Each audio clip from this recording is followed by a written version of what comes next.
Aujourd'hui, un podcast vraiment extraordinaire. J'ai eu la chance de recevoir Angelo Rubino, des souliers Rubino, mais d'un paquet d'autres compagnies aussi, qui est venu nous expliquer c'est quoi avoir une entreprise familiale, c'est quoi être un visionnaire, c'est quoi aussi les enjeux qu'il y a eu avec la dépendance tout au long de sa vie. Ça a été un épisode haut en couleur, extrêmement dynamique. Je vous invite à le regarder immédiatement.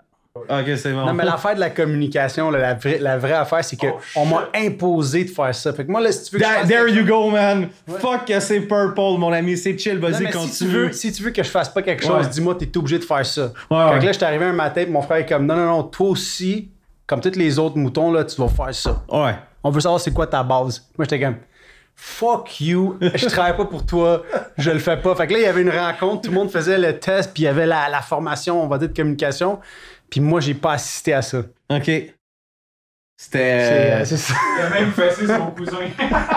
Je me suis battu avec mon cousin cette journée-là aussi. All right. Mais ça, c'est la passion, man. C'est la passion. Je sais pas, man. Je sais pas. Mais sais-tu quoi? Dans le fond, là, c'était qui l'investigateur de ce projet-là? Ben, honnêtement, mon frère, il a parlé avec Francis. Ouais. Là, Francis, il a dit, ça vous ferait... ça vous aiderait... Ouais. De quelque chose du genre. Comme iOS, Francis, il a donné le livre où il a parlé du livre Traction de Gino Wickman. Mon frère, il était rendu à un point où il avait atteint le plafond de verre. Là, il avait brûlé la chandelle des deux bords. Il était plus capable. Là, il a lu ça et il a dit « That's what we need to do ». Mais la façon qu'il m'a approché avec iOS, c'était complètement différent. C'était « Écoute ça ». Parce qu'il savait que j'allais pas lire le livre parce que je suis pas capable de m'asseoir et de lire un livre. Fait que je l'ai écouté puis j'étais comme « Oh shit, OK, ça m'intéresse ». Mais c'était juste la façon que ça a été amené. C'était pas comme non, tu vas faire ça. Puis tu vois, c'est là que c'est drôle parce que, il y a le contexte familial, puis tout là-dedans, c'est sûr que des tapes à la gueule, c'est plus dans la famille que ça arrive, mais parce qu'avec ta famille, tu te permets de faire n'importe quoi. Il n'y a pas de barrière. Ici, dans le fond. Fait que, je suis avec ta mère, tu peux lui dire quelque chose que tu dirais pas avec une fille normale ou n'importe qui. Je me le fais reprocher justement souvent par mon coach en communication de dire ta mère, dans le fond, si tu y parles comme ça dans le contexte professionnel puis que les autres voient ça, c'est pas une bonne affaire. Tu donnes un mauvais exemple parce qu'on parle pas comme ça à un employé. OK, check ça. Ouais, vas-y. Vendredi, il est arrivé la même chose avec mon cousin. Nous, on a mon cousin qui travaille avec nous. Puis je me suis chicané avec lui. J'ai crié dessus comme tu crierais un enfant qui vient de faire une erreur. Mais il y a des gens on est rendu comme une quarantaine, on va dire, au bureau chef. Il y a des gens qui ont commencé, ça fait quelques semaines, là. Eux, là, l'histoire après que j'ai su parce que ma blonde travaille avec nous, c'est genre au deuxième étage, là, il parlait juste de ça, genre, oh my God, Angelo, il a crié sur. L'autre s'appelle aussi Angelo. Okay. Angelo, il a crié sur Angelo. Là, j'étais comme, what the fuck, man? Mon cousin, il a sûrement oublié 2 minutes après. Tu sais, c'était comme, whatever. Il me connaît, on se connaît. Mais l'autre qui travaille ici, là, qui connaît pas la dynamique, là, il se dit, what the fuck? C'est sûr et certain. Puis, tu parles-tu italien? Ouais. Puis tu parles-tu anglais aussi, oui? Oui. Fait que quand vous vous engueulez comme ça dans la famille, c'est-tu genre trilangue? Puis, ça doit être fou, Une fois que j'étais dans le bureau à mon frère, puis c'est des vides de même, j'ai enlevé mon chandail, man. Puis j'étais en train de gueuler, puis il y avait un gars qui venait de commencer, là, qui travaille dans le warehouse. Ouais. Il était allé se faire un café, puis là, il me regardait à travers la vitre, puis j'avais pas mon chandail, genre. Puis tu te pognais avec ton frère, là. Ben, j'avais juste enlevé mon chandail pour essayer de prouver un point, puis j'étais en train de crier. Mais lui, il voit ça, fait que, tu sais, il était comme, oh shit.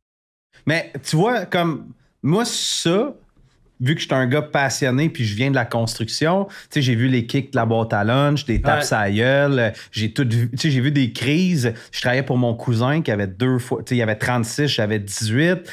C'était très ami, son cousin, tu sais, d'un toiture, man. Fait que moi, j'ai été habitué pendant longtemps. Je pense que c'est un des plus tough domaines dans la construction. Ben, c'est que j'expliquais ça avec Tom dans le podcast qu'on a fait juste avant, c'est que ce qui est malade de la toiture, c'est que tu souffres ensemble, tu accomplis quelque chose souvent en une journée, puis tu crées une camaraderie. Puis tu souffres l'été comme l'hiver. Non, l'été, tu souffres pas tant. L'hiver, tu veux mourir. C'est vraiment là que ça se passe. Fait que, vu que tu crées une camaraderie, c'est très, très semblable à famille. Fait qu'il y a des choses que tu vas dire, genre, Chris, le gros, t'actives-tu, man? J'ai besoin de mes affaires, tu sais, puis c'est correct. Moi, là, je suis tellement transparent. C'est pour ça que je fais un podcast, je parle de rétablissement. Je parle des choses que j'ai faites, je parle des niaiseries. Je raconte des vraies choses. Les gens, des fois, ils écoutent un podcast que j'ai fait, exemple, avec Sober Lab, la fille qui elle a une affaire de sobriété, là, un genre de groupe de sobriété. Dans le podcast, à un moment donné, je pars à pleurer. Ils m'ont jamais vu de même, mais moi, je suis comme real. J'essaie pas d'inventer des histoires. Fait que je te le dis comme, Ouais, je me suis battu avec mon cousin. Passe-les, je m'en fous. Comme... Les gens sont comme, what the fuck? Comme coup de poing, là, j'ai donné une droite. Puis les gens ont vu ça. Attends. Qu'est-ce qu'a fait ton cousin après? Ben, il a essayé de m'en donner une, mais moi, j'en ai redonné une autre 2 avant qu'il y ait C'était comme... C'est comme... Puis est-ce que... Il m'a comme lancé son smoothie. C'est ça l'histoire. Il y avait un smoothie qui... Ça fait... Là, il l'a lancé, ça a revolé partout ses murs. Puis là, il y a eu des gens qui ont dû nettoyer le dégât. C'est plus pour eux que c'est triste, pas pour ton cousin qui a mangé à la table. Parce que ça, je pense que... Puis à quelque part... Non, puis regarde, il habite à 2 minutes de chez nous. Ouais. C'est comme j'étais chez lui l'autre jour, on a mangé des sushis. Tu sais, la famille, on est capable de passer à travers ces affaires-là. Exactement. Ça nous rend plus forts, on dirait. Ouais, mais tu vois, il y a un autre point, par exemple. En tout cas, ça, c'est sûr que moi, c'est ma mère qui travaille avec moi, puis c'est différent. Pour te mettre en contexte, là, ma mère, c'est une machine de guerre.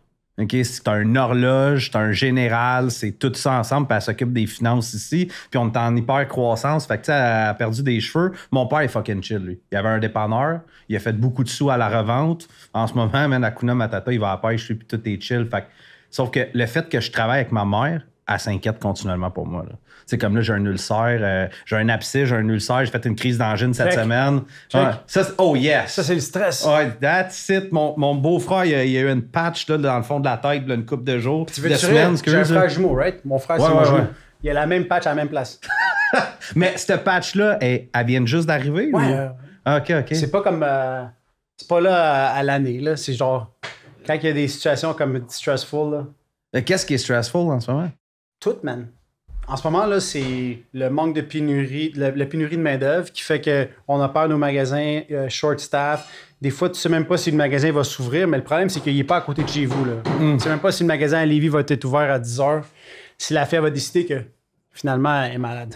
Il n'y a plus de constance, il n'y a plus de fierté dans le travail qui est effectué. Quand mon père il a commencé il y a 30 ans, les gens, là, ils étaient dévoués là, pour leur travail. Ils étaient vendeurs de chaussures, mais ils étaient fiers. Ils se mettaient un habit pour aller travailler. Aujourd'hui, t'es chanceux s'ils rentrent avec leur jogging puis leur... Là-dessus, je vais te challenger, mon ami, puis on va aller directement dans ta couleur. Désolé, Axel, d'avoir dit ça, mais moi, je pense qu'il y a une partie de la responsabilité qui provient de la génération actuelle. Mais d'autres, si on avait été des bons leaders, là, le monde mettrait encore leur fucking veston cravate pour venir travailler, puis serait encore hyper motivé, puis hyper engagé. Je pense vraiment que les leaders ont mal évolué autant que les travailleurs, à quelque part, ont mal évolué. Je pense vraiment que la faute, c'est 50-50, man. Puis on peut pas juste dire les jeunes d'aujourd'hui ou les employés d'aujourd'hui, c'est de la merde, puis tout. Sérieux, je rencontre des entrepreneurs à journée longue. Comme je t'ai dit, j'aime ça être sur le terrain. Je fais 20 appels de vente des fois par semaine. Je fais des interventions dans les business directement, puis sans farce, là. Quand je parle à un propriétaire d'entreprise qui a 55 ans, puis quand j'en parle à un qui a 35 ans, c'est complètement différent. Les deux, ils ont leurs forces et leurs faiblesses, mais les OG, man, les bonhommes, là, sacrément qu'ils sont sur la coche, man. Mais moi, je sais parce que je le vois, mon père, il fait juste rentrer dans la pièce, puis les gens sont différents. Il y a comme un respect incroyable. Fait que peut-être qu'effectivement, c'est une question des deux bords. Ouais. Je suis pas en train de dire que la faute est juste là-dessus, mais ça crée un problème. Il n'y a pas autant de gens. Tu sais, quand j'ai commencé il y a 10 ans, il y avait 50 personnes qui appliquaient pour travailler. Aujourd'hui, il y en a 2. Tu fais une rencontre pour une entrevue, puis ils se présentent même pas les 2. Fait que c'est quand même différent. Il y a quand même moins de monde. T'as moins d'options. C'est sûr et certain. Quel âge que t'as? 37. All right. J'ai 36. On vient vraiment de la même génération, là. Je suis d'accord. Quand j'arrivais, je voulais pas arriver en retard à ma job. J'arrivais souvent en retard, j'avais 17 ans, puis je faisais le party. Je faisais 18$ de l'heure. Fait que dans ce temps-là, j'étais millionnaire par rapport à mes amis. Mais pour moi, c'était important qu'on opère, puis tout le monde dans la compagnie, on était 25 couvreurs pour mon cousin. Il fallait que tout le monde roule. Puis c'est sûr et certain que ça a changé, mais justement, pourquoi que les entrepreneurs prendraient pas ce problème-là en main? Je pense que c'est entre nos mains. Écoute, c'est drôle parce que on n'a pas fait d'intro en passant. On a parti ça. Il va falloir que je fasse mon intro après. C'est vraiment drôle. Mais gars, on va repartir de là, Angelo, d'abord. Parle-moi de toi. Juste, refais ton intro comme tu m'as expliqué tout à l'heure, puis on repart ça de là. Moi, j'aime ça me définir comme étant un gars qui vend des chaussures pour vivre, qui est un avocat de formation, un papa. J'ai 2 enfants. Puis c'est ça. Multi-entrepreneur. t'as le droit de le dire. Il appelle ça, mon frère, il s'appelle un entrepreneur en série, puis vu que les gens aiment ça l'associer à un tueur en série, ils trouvent l'association d'entrepreneur en série drôle. Moi, je dirais que je suis plus comme multi-entrepreneur. J'aime ça, starter des projets. C'est ça qui m'excite. Je suis type visionnaire. J'ai comme souvent des idées. Il y en a pas souvent qui sont bonnes. J'ai appris des choses dans le formulaire que tu as rempli, puis, tu sais, avant qu'on parte, que tu expliques peut-être l'histoire de Rubino, c'est quoi en ce moment le groupe? C'est dans quoi que vous avez investi? C'est quoi vos business? Je pense que vous avez de l'immobilier puis une couple d'affaires. Fait que peut-être expliquer c'est quoi votre stack. Tu veux connaître la structure? On a un holding qui s'appelle Holding Rubino. On a un portefeuille immobilier. Ouais. On a 44 immeubles à revenus, donc surtout dans du commercial. Dans les dernières années, on a diversifié, fait qu'on a un peu de résidentiel. Cette compagnie-là est propriétaire, entre autres, de certains autres petits groupes. On a des participations dans Mr. Puffs. On est impliqué dans Fraîchement Bon, qui est une friterie urbaine. Okay. Il y en a 5. Ça fonctionne super bien. Mr. Puffs. On vient d'investir dans une compagnie de mocktails. Mocktails, c'est des cocktails sans alcool qui s'appelle Mox, qui est distribué dans 600 points de vente. On a eu une entente exclusive avec le groupe Sobeys. Fait que c'est entre autres ça. Il y a d'autres affaires aussi, mais je te dirais que c'est plus... Le core, il est là-dessus, là, vraiment. Puis, tu parlais tantôt, là, on parlait de plein de topics différents. Sérieusement, ce podcast-là va être insane. Merci, Frank, pour ton café. Fait que... Non, c'est pas vrai, je niaise. On a parlé d'EOS tantôt un peu. Là, on a parlé comme de c'était quoi la business familiale avec des histoires un peu farfelues, mais pour straight up le podcast un peu puis mettre de l'ordre là-dedans, c'est quoi la réalité d'avoir une business familiale qui est intergénérationnelle? Là? Comment toi tu vois ça? Les côtés positifs, côtés négatifs? Ben, c'est dur de tracer la ligne de c'est quoi qui est personnel, c'est quoi qui est le travail. Même ma blonde, elle travaille avec moi. Fait que ce matin, là, je suis vraiment un gars honnête. On s'est chicané. Puis notre chicane, c'était par rapport au travail. Elle n'a pas aimé de la façon que j'ai parlé à mon cousin qui travaille avec nous. Fait que tu sais, il n'y a jamais cette cassure-là. Je dirais que quelqu'un qui travaille dans une entreprise qui n'est pas familiale, mon idée, c'est qu'il arrive à la maison, là, passer 5 heures ou 6 heures ou peu importe l'heure qu'il retourne à la maison, il y a cette cassure-là. Nous, là, il n'y en a pas. Tu sais, mon nom de famille, là, Rubino, il est sa bâtisse. Fait qu'il n'y a pas de façon de me défaire de ça. Fait même quand j'étais à la maison, puis je prends mon petit café, puis je mange ma petite crêpe ce matin, j'ai une chicane qui a rapport avec une discussion que j'ai eue hier matin avec mon cousin où est-ce que, tu sais, la voix l'a monté. C'était pas correct de ma part, là. Mais là, je suis comme, j'ai pas à me justifier, tu sais, comme, j'ai une conversation avec ma blonde, puis je suis comme, j'ai pas à me justifier à toi, comme, tu comprends? Comme, je vais faire comme, qu'est-ce que moi je pense qui est correct, puis toi, fais qu'est-ce que toi tu penses qui est correct. Mais c'est ça qui est difficile, je pense, c'est de travailler avec sa famille, là, il n'y a pas de filtre. On se dit les vraies affaires. Quand on parle avec une personne qui travaille pour nous ou un fournisseur, il y a comme cette distance-là. On est comme plus professionnel, peut-être? C'est sûr à 100%. Tu vois la nuance parce que moi, c'est pas une business familiale, mais ma mère travaille dans l'entreprise. Puis si elle voudrait des shares, j'y en donnerais honnêtement, mais je pense qu'elle veut tout sauf ça. Mais ça reste que quand je pense que tu es vraiment entrepreneur all-in puis que c'est vraiment ton lifestyle, moi, je veux dire, je suis workaholic fini à corde. On est samedi, vacances de la construction, je suis avec toi aujourd'hui. Tu es là toi aussi, fait que je pense que les deux, on a la même maladie. J'ai intégré ma famille dans mon travail. Fait que c'est un maintenant. Comme j'expliquais à Tom tantôt dans le dernier podcast, moi, ça arrive souvent que j'étais avec un client ou dans un meeting d'équipe puis que ma fille, elle vient puis je dis, viens dire salut à tout le monde. Tu sais, à 5 ans, je fais des barbecues chez nous, les toiles à ma blonde sont ici. C'est ça ma vie, tu sais, c'est mon lifestyle. Fait que j'ai décidé, pour le meilleur et pour le pire, de les intégrer. Sauf que c'est sûr que la relation que j'ai avec mes employés, contrairement à toi, moi, je mets volontairement une distance avec mes collègues de travail. Tu sais, il y a Martin, je t'adore. Il a travaillé pour nous pendant 1 an et quelques mois. Il est parti, il y a eu un 5 à 7. Je me suis pas présenté. Frank m'a chicané, il a dit « T'aurais dû être là, big ». Mais moi, je me suis dit, c'est quoi? J'aime mieux avoir un genre de délimitation entre mon staff puis moi parce qu'avant, ça a fait des erreurs. Mais toi, t'as pas ça, là. C'est comme ton staff, c'est ta famille. Puis j'imagine que dans ton leadership squad, c'est surtout là qu'il y a ta famille. Avant, c'était juste ça. Puis ça, c'est un autre défi de l'entreprise familiale. C'est que souvent, dans les rôles de leadership, c'est un membre de la famille. Puis Puis ça l'empêche d'attirer des gens talentueux parce que dans tes places de leadership, tu as juste des gens qui font partie de la famille. Fait que les gens qui arrivent puis commencent à travailler chez Rubino, des fois, ils voient pas l'opportunité ou le potentiel de pouvoir grandir parce qu'ils se disent c'est genre le frère ou le cousin ou la cousine ou whatever de Rubino qui va être VP, directeur. Mais depuis qu'on a commencé à intégrer un système qui s'appelle EOS, là, ça a commencé à changer. Good. Là, il y a des gens dans le leadership team qui sont pas de la famille.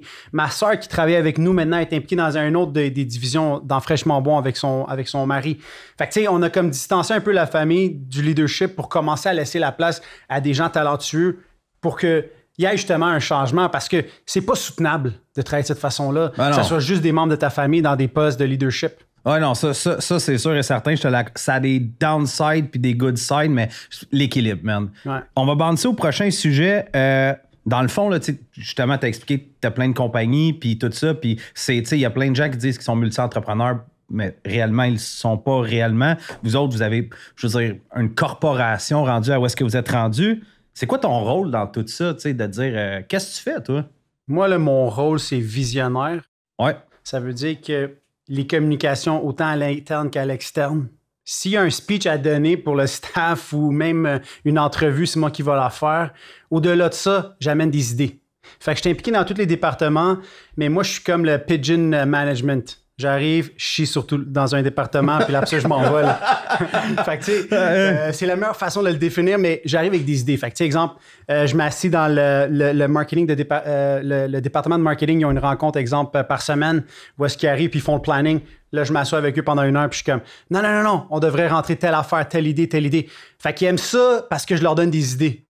Mais est-ce que parce que moi, si ça serait pas le cas, tu me taperais ses nerfs solides, là, mais t'arrives-tu avec un petit plan au moins, quelque chose, ou c'est juste verbal? Souvent, j'arrive préparé, souvent. OK, mais c'est bon. Des fois, non. Fait que, tu sais, département du marketing, le département du leadership, j'ai jamais vraiment de to-dos à faire comme dans le quotidien, des tâches comme...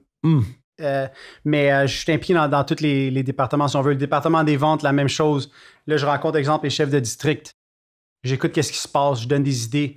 Mais je pense que c'est important d'avoir quelqu'un de la famille qui est impliqué un petit peu dans tous les départements, qui voit qu'est-ce qui se passe, puis je rapporte ça après ça au leadership team. Puis au ownership. Parce que, tu sais, le ownership, c'est nous. Mais quand je suis assis dans un meeting du marketing, là je suis pas un owner. Non, t'es un outil. Ouais, puis je suis un employé de la compagnie parce que en même temps, la compagnie, elle me paye aussi. Fait que j'ai un travail. Fait que là, j'arrive puis j'essaie de mettre mon chapeau de... Là, je suis un employé. Quand j'ai une rencontre avec mon frère, qu'on appelle un same page meeting, là, c'est une rencontre de... Là, on est propriétaire. Je comprends. Tu comprends? L'intégrateur, là, c'est... Normalement, l'intégrateur travaille pour le visionnaire. Il faut qu'on soit sur la même page, mais c'est l'intégrateur qui va trancher quand il y a comme un conflit entre deux. Je vais juste faire une petite pause là-dessus pour que le monde comprenne de quoi qu'on parle en ce moment. Là. Ce qu'Angelo parle, c'est EOS pour Entrepreneurial Operating System. C'est un système qui a été inventé par Gino Wickman. Gino Wickman, c'est un consultant pour des business. C'est un peu comme Scaling Up, pour ceux qui savent c'est quoi. Frank, qui est en arrière de la console, il m'en a parlé il y a quand même un bout de temps. Je l'ai intégré chez Gros. Frank n'a parlé aux frères d'Angelo. Moi, je l'ai parlé aux frères d'Angelo aussi. Ils ont décidé de l'intégrer. Comment ça fonctionne, simplement expliqué, là, c'est que tu as un visionnaire dans ta structure organisationnelle. Le rôle du visionnaire, c'est d'établir la vision, où est-ce qu'on s'en va, de gérer de big relationships, le brand, de quoi que l'entreprise va avoir de l'air, aussi la culture. Puis là-dessus, je vais te poser des questions justement, parce que je pense que ça va être super intéressant. La culture d'entreprise à l'interne. C'est souvent des gens qui ont des bonnes idées, qui savent où est-ce qu'il y a de l'argent à faire, mais quand ça vient le temps d'intégrer les idées, c'est là qu'ils l'échappent. Puis que souvent, ces entrepreneurs-là spin en rond, ils font comme 5 employés, 10 employés, 15 employés, ça replante, puis là, ils sont sur des waves comme ça.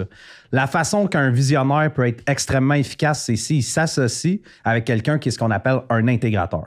Un intégrateur, c'est souvent un directeur général, un contrôleur financier. Cette personne-là, sa mission, c'est de croire en la vision, puis en son président ou whatever, puis d'intégrer la vision dans des fonctions d'entreprise. Il y a plusieurs façons de voir les fonctions. Moi, de la façon que je vois ça, c'est assez simple. C'est qu'il y a la fonction de la croissance, la fonction de la technologie, la fonction des opérations, de la culture, des finances, puis du leadership. Puis en gros, ça, c'est toutes des tribus qui sont séparées. Puis l'intégrateur s'assure que les tribus fonctionnent ensemble pour arriver à la vision du visionnaire. Dans ton cas à toi, l'intégrateur, c'est ton frère. Je vais juste finaliser là-dessus. Pour rendre ça une image simple, là, Angelo, c'est le visionnaire, son cerveau, c'est un whiteboard avec des idées puis tout. Il amène ses idées à l'intégrateur, puis un intégrateur, c'est un spreadsheet. Là. C'est un fichier Excel. Puis lui, il essaie d'intégrer une idée que 9 fois sur 10, c'est de la merde, dans un spreadsheet, puis de dire « There you go, mon frère. Là, t'as une bonne idée. » là. T'aurais pas pu mieux le décrire, man. Je pense que mon frère, là, il vit sur des spreadsheets. Sa vie, c'est des spreadsheets. Moi, j'ai jamais utilisé Excel de ma vie, je le jure. J'ai jamais utilisé Excel. Je sais même pas comment ça marche. Ouais, t'as pas besoin de le savoir si tes idées sont bonnes.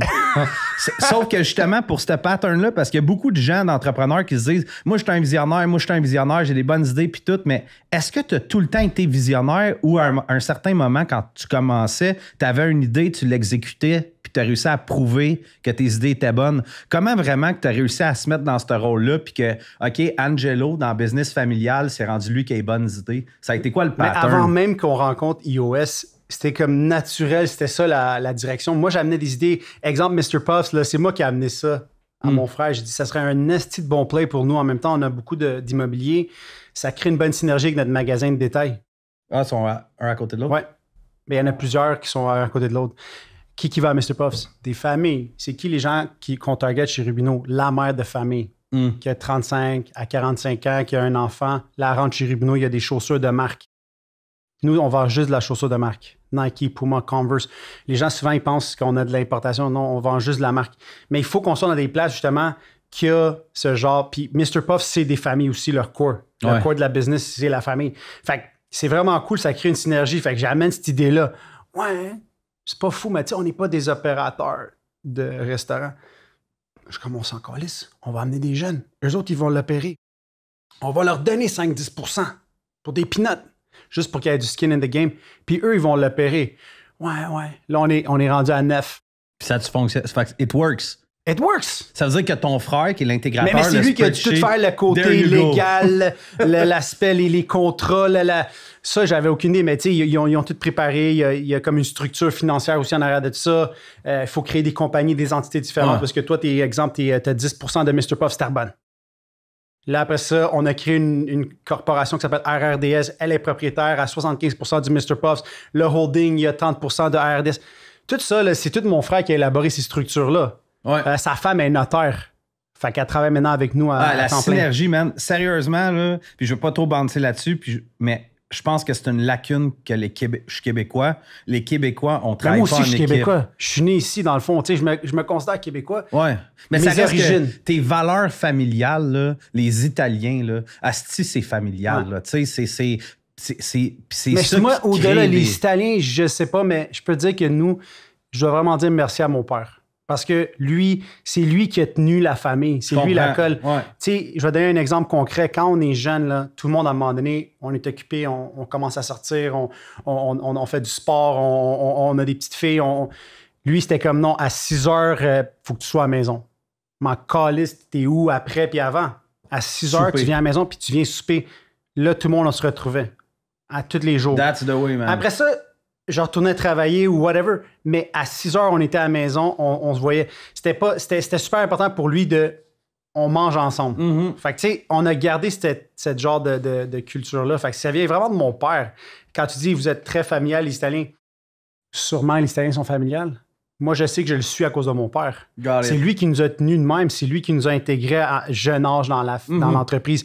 Quand on était jeunes, là, il nous a fait faire des name tags. Angelo, futur président. Il nous a comme motivés, il nous a amené avec lui dans des rencontres comme tu fais avec ta fille. Rencontre notre fournisseur. Il nous a amené avec lui à Las Vegas, où est-ce qu'il y avait les trade shows pour rencontrer nos fournisseurs. Hey, ça, c'est la relève. Il disait. Un jour, tu vas devoir négocier avec eux. Tu sais, il nous a vraiment intégrés dans chaque affaire. Il nous a amené dans un magasin. Moi, il m'a amené, par exemple, à Ville-la-Salle pour pas que ma mère vienne me chercher parce qu'elle a pitié. Mon frère, il l'amenait à une autre place. Il nous mettait dans le bain comme... Non. Puis il me disait, tu sais, t'es le futur président. Il était là pour la long shot. Là. Puis ça, lui, c'était vraiment... ça son idée du départ. Je vais faire ça pour eux. Il est-tu encore impliqué dans le business? Absolument. That's it. Il a quel âge, ça? 64. Ouais. Il est jeune, il est en forme encore. Ben oui. Ma mère a 62, puis je te le dis, là, je veux dire, j'ai des employés extraordinaires. Là. Guylaine, elle opère en Christ. 55 heures par semaine. Frank? Ouais, Frank, il crouse ma mère tout le temps. J'ai jamais trusté, man. Et Frank, là, avec ma mère, ma soeur puis ma copine, là, j'ai fait toujours attention. Tu fais bien, man, tu fais bien. C'est quoi qui te passionne dans tout ça, Angelo? Qu'est-ce qui fait? Parce qu'on s'entend, t'as une patch, là. Ouais. Moi, avec comme je te disais, là, j'ai un ulcère, j'ai un abcès, j'ai tout en même temps. Il était temps que les vacances de la construction arrivent. Faut être passionné pour passer au travers de cette pression-là. C'est quoi, toi, ta drive? C'est quoi qui te passionne? Ça vient en lien aussi avec iOS. Tu sais, notre mission, là, dans Rubino, c'était comment est-ce qu'on peut améliorer la vie des gens? Faciliter. Fait que, tu sais, nous autres, c'est simple, right? C'est... Tu rentres, tu stationnes avant, tu rentres à l'intérieur, c'est facile, tu peux prendre ta boîte toi-même. On essaie de faciliter la vie des gens, surtout la mère. Fait que je pense que moi, ma passion, c'est ça. Dans la vie, c'est d'aider, de redonner. Vraiment, tu sais, j'ai découvert ça il y a quelques années de quand je le fais pour moi-même, c'est le fun. Mais quand j'aide quelqu'un d'autre à arriver à un autre niveau, asti que c'est bien plus excitant. On dirait, puis moi, quand on va dire on est amis puis tu as un succès, je suis genuinely tellement content pour toi. Si Frank demain, il gagne le million, je vais pas être comme tabarnak, si ça aurait dû être moi. Je vais être content pour Frank de façon absolument sincère. Fait que d'aider, redonner, moi, c'est ça que j'aime. Fait que de pouvoir m'impliquer avec peu importe c'est quelle division, de voir des jeunes qui ont commencé avec nous, qui ont grandi. J'ai amené un jeune là, que j'ai pris sous mon aile, il avait 19 ans. Ce gars-là, aujourd'hui, il est rendu notre CTO. Oh shit, ça doit être fucked up comme job. Puis il a commencé genre... Mais il avait le background, il a étudié un petit peu là-dedans. Mais moi, j'ai cru. Je l'ai amené, j'ai donné l'opportunité. Ça, c'est bien plus excitant pour moi. Ça me passionne bien plus. Puis aujourd'hui, je les vois aller puis travailler. C'est bien plus le fun que de le faire moi-même. Mon frère, lui, c'est un petit peu le différent. Lui, il a de la misère à déléguer. Tu sais, let go of the grapevine. Moi, je suis très bon pour déléguer. Puis lui, il dit ça, c'est comme la paresse de tu veux pas le faire toi-même. Non, je pense qu'au contraire, c'est genre... J'aime ça faire des plus grandes choses. Tu sais, tu as parlé tantôt de la vision, les grandes relations. J'étais sur des conseils d'administration de fondation. J'étais sur le conseil de Desjardins. J'ai donné ma démission il n'y a pas si longtemps que ça. Mais moi, c'est... Pourquoi je suis sur ces conseils-là? C'est les relations avec des gens. Continuer à bâtir. Que tu sois député, ministre, que tu sois chef d'entreprise. J'ai un bon réseau de contacts. C'est ça ma fierté. Genre, c'est ça qui me passionne. Fait qu'à tous les jours, je prends des petites nouvelles de chacun de ces personnes-là. Genre, ça prend du temps, là. Ah, je te file. Moi, on est à peu près alignés à la même place. Dans la construction, je commence à avoir un pas pire calepin de... Un de mes grands amis dans la construction, là, Franco Santoriello, Sandco, ils font du coffrage. À chaque jour, lui, il m'envoie un petit message. Moi, j'ai un petit message. Hey, comment ça va, Franco? Hier, c'était les vacances de la construction. Je le savais en asti que ça commençait. Hey, bonnes vacances méritées. On s'organise pour se voir durant les vacances. Fait que maintenir ces relations-là, moi, c'est ça qui me passionne. L'entreprise, c'est ça, là, c'est bâtir des relations. Puis à la fin de la journée, moi, je pense que c'est pas nécessairement c'est qui que tu connais, mais c'est qui te connaît toi. Puis ça vient de mon père. Ça vient de mon grand-père avant lui. Mon grand-père aussi, c'était un gars qui est en affaires, là, le père de ma mère. Lui, il nous amenait avec lui aussi dans des trade shows. Lui, il était dans l'industrie agroalimentaire. Il nous faisait rencontrer des fournisseurs. Puis il nous disait toujours, quand tu quittes une pièce, là, il faut que tu laisses un bon parfum. Il faut que les gens se disent, hey, ce gars-là, c'est vraiment une bonne personne. Lui, là, il amenait des cadeaux. Il arrivait jamais avec les mains vides. J'ai tellement appris de cet homme-là. J'essaie d'être 10% Frank, de qu'est-ce que lui... Il faut donner des cadeaux aux gens qui viennent au podcast. Pour laisser. Ouais, au moins leur payer un café. Ça, exact. Puis c'est pas du grain d'espoir, ça, c'est un peu triste. On va bondir sur le prochain topic parce que je pense que ça vient justement en lien puis ça va tout venir soudé ensemble, ce qu'on parle depuis tantôt. Je vais y aller direct parce que mes notes sont à chier, mais je pense qu'il y a eu une période dans ta vie qui a été rock'n'roll. Puis j'aimerais ça peut-être que tu nous expliques justement ton chemin dans la sobriété puis comment que c'est parti. Puis je te laisse expliquer vraiment cette histoire-là, comment que toi tu as envie de la raconter. Là, merci. Je suis en rétablissement depuis 5 ans. Le 1er mai, ça l'a fait 5 ans. Donc, rétablissement, ça veut dire que je ne consomme plus d'alcool ou de drogue. Et où? Je suis abstinent. Pas de sexe, Frank. Mais pourquoi? À un moment donné, j'ai atteint un bas fond. J'étais plus heureux. J'ai été marié pendant 4 ans dans une autre vie. J'étais malheureux. La consommation, c'est une béquille. Fait que j'ai réalisé à un moment donné que c'était too much. J'ai eu la chance d'aller en thérapie. Je suis allé 2 fois, en fait. Ouais, je m'en allais dire juste une fois, parce que normalement, ça en prend une couple. Pour comprendre, ouais. J'ai une tête dure aussi, mais la deuxième thérapie que j'ai faite en 2018, ça a fonctionné. Je me suis mis à fond dans ce mode de vie-là. Ça m'a amené sur plein d'affaires nouvelles, entre autres un podcast que j'ai créé avec Marie-Pierre Morin, que j'ai rencontré dans une salle de meeting. Donc, je ne connaissais pas Marie-Pierre. J'avais entendu parler d'elle, surtout en 2020, quand sa carrière s'est arrêtée de façon assez subite. Mm-hmm. Et je vais dans une réunion que je côtoie les lundis. À un moment donné, Marie-Pierre Morin, elle rentre. Puis c'est elle qui m'a parlé. Puis on a commencé à jaser. Là, rapidement, j'ai... Quand tu parles d'une réunion, c'est une réunion des AA, genre? Ouais. OK. On parle de réunion anonyme. OK. Moi, celle que je côtoie, c'est multi-dépendance. OK. C'est pas nécessairement AA, mais ça peut l'être aussi, mais c'est le même contexte, le même... La dépendance. Moi, je parle que je suis dépendant. Fait que ça peut être... Moi, je suis dépendant de tout, en fait. Même les achats impulsifs, même le jeu. Tu sais, moi, j'aime tout ce qui te donne un feeling puis un buzz. Je cherche ces buzz-là au quotidien. Fait que là, j'essaie de mettre cette énergie-là dans d'autres choses. Comme la course. Exemple, la course. J'ai fait un petit 5 km avant de venir. Un petit 5. Mais si je fais pas ça, man, le hamster, là... Fait que ouais, c'est des comportements parce que 85% du problème, là, c'est les comportements. 15%, c'est la consommation. Une fois que tu arrêtes de consommer là, ta substance de choix, après, c'est comme, OK, so the fuck what? Il faut que tu commences à remplacer puis à trouver d'autres choses. Fait que le podcast, c'est venu de même comme une passion. T'sais, en thérapie, mon thérapeute que j'ai eu la deuxième thérapie, là, il m'a dit, c'est qui Angelo? J'ai dit, je suis avocat de formation, j'ai ci, j'ai ça. Ah, mais c'est qui? Hey, j'étais pas capable de dire je suis qui, c'est quoi que j'aime. J'avais aucune passion dans la vie, genre. Fait que là, j'étais quand même, ça m'a fait réfléchir en crise. Fait que, tu sais, le podcast, ça m'a donné une genre de passion, une raison d'être, une activité que j'aime faire. On enregistre maintenant 4 podcasts différents. Un de ceux-là, Grain d'espoir, qui est sur le rétablissement. Fait que quand j'ai rencontré Marie-Pierre, je me suis dit, fuck, on pourrait comme transmettre ce message-là, en parler. Puis là, les épisodes, là, ils ont des dizaines de milliers de views, mais ça a l'air des vraies personnes qui nous écrivent des messages en disant « Hey, je savais que j'avais un problème, mais je n'étais pas capable de... Là, j'écoute ça, ça m'aide. Là, je suis allé faire une réunion anonyme ou je suis allé en thérapie. » Des exemples de même, là, on en a eu plein. Ça fait plus qu'1 an et demi qu'on a lancé le projet. Fait que ça, pour moi, c'est vraiment rendu comme ma raison d'être, puis c'est une passion. Ben, justement, je suis curieux juste qu'on aille peut-être plus en profondeur sur ce que tu as dit, le fameux 15-85. Là. On comprend que le 15%, c'est OK, c'est ce que tu consommes, jeux vidéo, bouffe, pute, whatever, où est-ce que tu t'en vas, là, tu sais. Mais l'autre 85%, comment que toi, tu as réussi à le régler en qualité? Tu sais, je comprends que tu as rempli un void, à quelque part, là, un vide que tu avais dans ta vie. C'est un vide? C'est plus ça que... On parle du vide intérieur. Ouais, mais c'est dur de dire c'était quoi exactement, ou... mais moi, depuis que je suis jeune, je sens que je suis différent. Okay. Dans ma famille, j'étais le mouton noir. Okay. J'ai toujours senti que je me posais des questions genre, qu'est-ce que je viens foutre ici? C'est quoi le but de la vie? Comme étant en jeune âge, là, puis quand je parle à des gens qui sont en rétablissement, ils me disent les mêmes affaires. Fait qu'un vide intérieur, c'est comme de jamais être heureux, mais sans savoir nécessairement pourquoi. Fait que même si j'avais tout pour être heureux sur papier, j'étais malheureux il y a 5 ans, puis je ne savais pas pourquoi.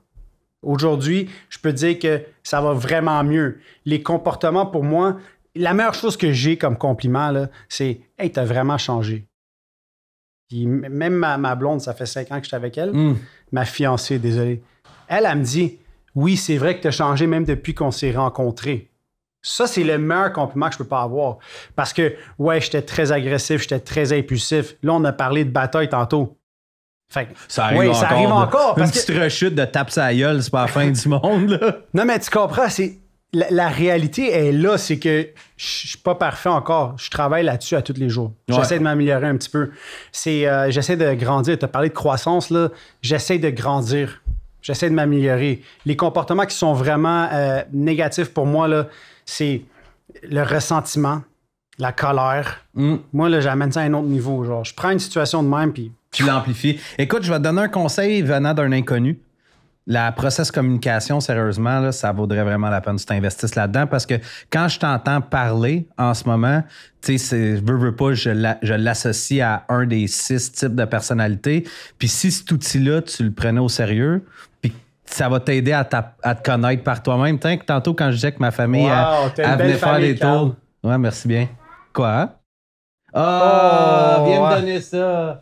Ça, c'est gentil. C'est pas l'hydranger dans notre maison, ça? Ah, c'est super gentil, Nini. T'sais, on va même le déposer ici pour que tout le monde le voit, même sur les prochains podcasts tantôt. Prochain sujet. Merci d'être venu faire un coucou. Quel conseil t'aurais à donner, justement? Parce que c'est sûr que, micro-parenthèse, là, moi, j'ai changé beaucoup aussi. Puis j'ai un genre de dieu là, qui s'appelle Ray Dalio, puis qui dit que quand tu es un employeur, tu peux amener des gens à devenir la meilleure version d'eux-mêmes. Tu peux les aider à changer un peu, mais tu peux pas les réhabiliter. C'est pas ta job comme entrepreneur. Moi aussi, j'ai eu une réhabilitation. Mon défaut, à quelque part, honnêtement, c'est que j'étais pas capable d'être transparent. Admettons que ça allait mal. J'essaie tout le temps de changer les situations pour que ça aille bien, puis finalement, ma bulle a pété. Le show de boucan. Écoute, man, c'était comme je montais une pyramide de Ponzi à quelque part, mensonge par-dessus mensonge, juste parce que j'étais pas capable de dire que les choses telles qu'elles étaient. Je me suis réhabilité. Maintenant, j'ai aucun problème à être transparent, même que des fois, ça peut être un peu problématique, mais j'aime mieux être 100% transparent. Puis, direct. Exactement. Honnête. There you go. Dude, tu sais qu'est-ce que tu viens de dire, là? C'est exactement ça. La rigoureuse honnêteté. Moi, là, des masques, là, j'en ai mis en tabarouette. Ah, c'est ça, même affaire. Puis des mensonges, j'en ai fait. Aujourd'hui, là, je vis dans cette honnêteté. Puis des fois, c'est dur, la vérité. La vérité choque des fois. Mais comme je suis honnête, hey, il y a des gens que j'ai coupés de ma vie. Puis ils sont comme, mais pourquoi on se voit plus? Puis, parce que, tu sais, je t'amène plus rien de bon, puis tu m'amènes plus rien de bon. Dans les fameux comportements que tu disais tantôt, j'imagine qu'il y a une couple de personnes qui... T'as pas le choix. C'est ça. Tu sais, quand tu parles de rétablissement, là, peu importe de quoi tu veux te rétablir, ça commence avec ton entourage. Les 5 personnes que tu côtoies à tous les jours, c'est eux qui ont le plus d'impact dans ta vie. Fait que, tu sais, il fallait que j'élimine des gens qui avaient peut-être des comportements qui sont nocifs pour moi. There you go. Parce que, tu sais, tu finis toujours par t'entourer de gens qui te ressemblent. Ceux qui se ressemblent, ça semble. Fait que, ouais, ça a beaucoup changé le monde autour de moi. Puis là, tranquillement, pas vite, tu changes, puis les gens autour de toi aussi commencent à changer. Mais il faut que ça commence par toi. Puis, écoute, tu viens de donner un conseil, mais j'aimerais ça que tu en donnes un autre quand même, là, un freebie. Là. Mais si tu as parlé de transparence. Ouais. Moi, j'essaie d'être authentique dans mes affaires. Puis avant, là, dans mes anciens comportements, les gens, souvent, ils me voyaient comme arrogant ou un manque d'humilité. Mais souvent, ça vient du manque de confiance. Fait que tu sais, tu caches ton manque de confiance par de l'arrogance. J'essaie d'être plus dans l'humilité. Vraiment. Sincèrement. J'essaie de parler des vraies choses puis de mon parcours sans filtre, en disant les vraies affaires, toujours dans le but de pouvoir aider puis transmettre quelque chose. Puis un message d'espoir. Si moi j'ai changé, toi aussi t'es capable. Ça, c'est sûr à 100%. Dernière question, mon ami. Ta vision pour toi en tant qu'entrepreneur, mais pour toi, là, pas pour Rubino, pas pour ton parc immobilier, où est-ce que tu t'en vas? C'est quoi de la vision que tu as en tant qu'entrepreneur? Ouf! Il risque d'avoir des gros changements dans les prochaines années. Fait que c'est dur de dire exactement où est-ce que je m'en vais, mais si je peux continuer à être, au lieu d'être dans la réaction, d'être la cause, là, j'aimerais ça être moins réactif. J'aimerais ça moins surfer des vagues. Il y a une tendance maintenant, c'est telle affaire. Puis là, me lancer dans un nouveau projet, plutôt créer la vague. Fait que, j'aimerais ça être dans quelque chose où est-ce que on crée un mouvement. On crée une nouvelle vague. On crée une nouvelle mode. Peu importe c'est quoi, je sais pas. Mais je suis tanné de surfer des vagues de « Hey, il y a une bulle de AI! » Tout le monde veut investir en AI. « Hey, il y a une bulle de voitures électriques! » Je suis tanné de surfer. J'ai envie d'avoir un plan puis un peu plus stick to it ou que toi, tu sois le précurseur d'un mouvement ou whatever. Stick to the fucking plan. Ouais, c'est tough pour les visionnaires, mais je te comprends. Je vais conclure là-dessus. J'ai décidé au mois de septembre l'année passée que Gros devienne le one-stop shop pour l'industrie de la construction. Je n'ai parlé à mon équipe au mois de décembre devant tout le monde. Beaucoup de gens m'ont challengé sur ce pour dire OK, on prendra pas d'autres clients, whatever. Là, l'industrie de la construction en ce moment, ça souffre radicalement. Ça a un impact sur nous autres que on est principalement là-dedans. Puis ma mère m'a challengé à dire « mais tu penses pas qu'on devrait peut-être expand puis aller ailleurs? » Puis j'ai dit « Sérieusement, non. On a une vision. C'est ça qu'on veut faire. Puis au pire, c'est plate, mais je vais let go des gens pour m'en tenir à ma vision que je veux bâtir le one-stop shop pour l'industrie de la construction. Coûte que coûte, puis mec, ça relève, ben là, on re-expand, mais je veux me positionner là, puis je veux plus bouger pantoute. Puis je pense que c'est un peu ça à un moment donné de les gens, ils font pas, les entrepreneurs, ils hitent pas assez le nail tout le temps, le clou tout le temps assez à la même place sur une longue période de temps, puis follow les trends. Les gens aujourd'hui ont des options.